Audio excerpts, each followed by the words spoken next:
بسم اللہ الرحمن الرحیم۔ شروع اللہ کا نام لے کر جو بڑا مہربان نہایت رحم والا ہے۔ الف لام میم۔ اس میں کچھ شک نہیں کہ اس کتاب کا نازل کیا جانا تمام جہانوں کے پروردگار کی طرف سے ہے۔ کیا یہ لوگ یہ کہتے ہیں کہ پیغمبر نے اس کو از خود بنا لیا ہے؟ نہیں، بلکہ وہ تمہارے پروردگار کی طرف سے برحق ہے، تاکہ تم ان لوگوں کو ہدایت کرو جن کے پاس تم سے پہلے کوئی ہدایت کرنے والا نہیں آیا، تاکہ یہ رستے پر چلے۔ اللہ ہی تو ہے جس نے آسمانوں اور زمین کو اور جو چیزیں ان دونوں میں ہیں سب کو 6 دن میں پیدا کیا، پھر عرش پر جلوہ افروز ہوا۔ اس کے سوا تمہارا نہ کوئی دوست ہے اور نہ سفارش کرنے والا۔ کیا تم نصیحت حاصل نہیں کرتے؟ وہی آسمان سے زمین تک کے ہر کام کا انتظام کرتا ہے، پھر ہر کام ایک روز جس کی مقدار تمہارے شمار کے مطابق 1000 برس ہوگی اس کی طرف رجوع کرے گا۔ اسی شان کا ہے وہ خالق جو پوشیدہ اور ظاہر کا جاننے والا ہے، غالب ہے، بڑا مہربان ہے۔ وہی جس نے ہر چیز کو بہت اچھی طرح بنایا، یعنی اس کو پیدا کیا اور انسان کی پیدائش کو مٹی سے شروع کیا، پھر اس کی نسل ایک قسم کے خلاصے سے یعنی حقیر پانی سے بنائی، پھر اس کو درست کیا، پھر اس میں اپنی طرف سے روح پھونکی اور تمہارے کان اور آنکھیں اور دل بنائے، مگر تم بہت کم شکر کرتے ہو۔ اور کہنے لگے کہ جب ہم زمین میں ملیا میٹ ہو جائیں گے تو کیا اثر نو پیدا ہوں گے؟ حقیقت یہ ہے کہ یہ لوگ اپنے پروردگار کے سامنے جانے ہی کے قائل نہیں۔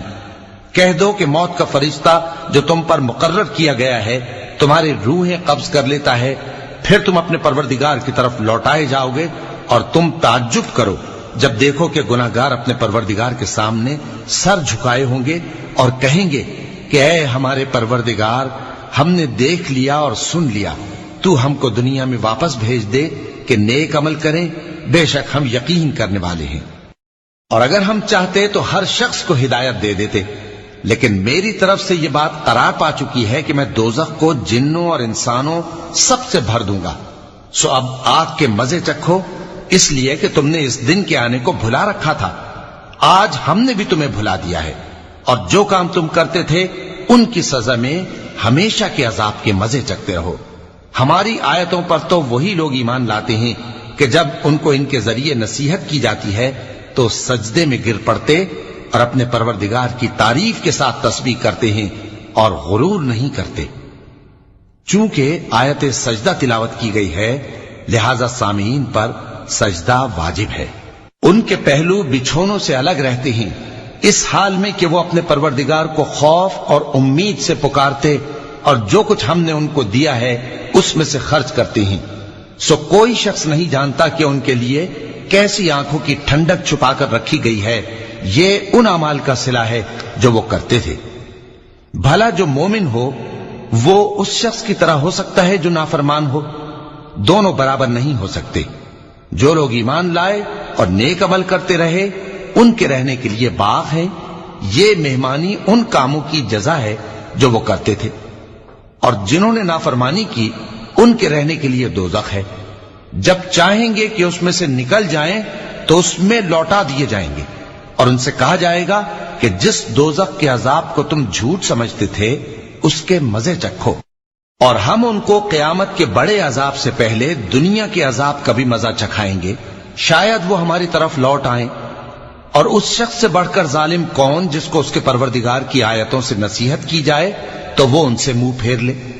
ہم گناہگاروں سے ضرور بدلہ لینے والے ہیں، اور ہم نے موسیٰ کو کتاب دی تو تم ان سے ملاقات ہونے سے متعلق شک میں نہ ہونا، اور ہم نے اس کتاب کو بنی اسرائیل کے لیے ذریعہ ہدایت بنایا تھا، اور ان میں سے ہم نے پیشوا بنائے تھے جو ہمارے حکم سے ہدایت کیا کرتے تھے، جبکہ وہ صبر بھی کرتے تھے اور وہ ہماری آیتوں پر یقین رکھتے تھے۔ بلا شبہ تمہارا پروردگار ہی ان میں جن باتوں میں وہ اختلاف کرتے تھے قیامت کے روز فیصلہ کر دے گا۔ کیا ان کو اس امر سے ہدایت نہ ہوئی کہ ہم نے ان سے پہلے بہت سی امتوں کو جن کے رہنے کے مقامات میں یہ لوگ چلتے پھرتے ہیں ہلاک کر دیا؟ بے شک اس میں نشانیاں ہیں، تو یہ سنتے کیوں نہیں؟ کیا انہوں نے نہیں دیکھا کہ ہم بنجر زمین کی طرف پانی رواں کرتے ہیں پھر اس سے کھیتی پیدا کرتے ہیں جس میں سے ان کے چوپائے بھی کھاتے ہیں اور یہ خود بھی کھاتے ہیں، تو یہ دیکھتے کیوں نہیں؟ اور کہتے ہیں اگر تم سچے ہو تو یہ فیصلہ کب ہوگا؟ کہہ دو کہ فیصلے کے دن کافروں کو ان کا ایمان لانا کچھ بھی فائدہ نہ دے گا اور نہ ان کو مہلت دی جائے گی، تو ان سے منہ پھیر لو اور انتظار کرو، یہ بھی انتظار کر رہے ہیں۔ صدق اللہ العظیم۔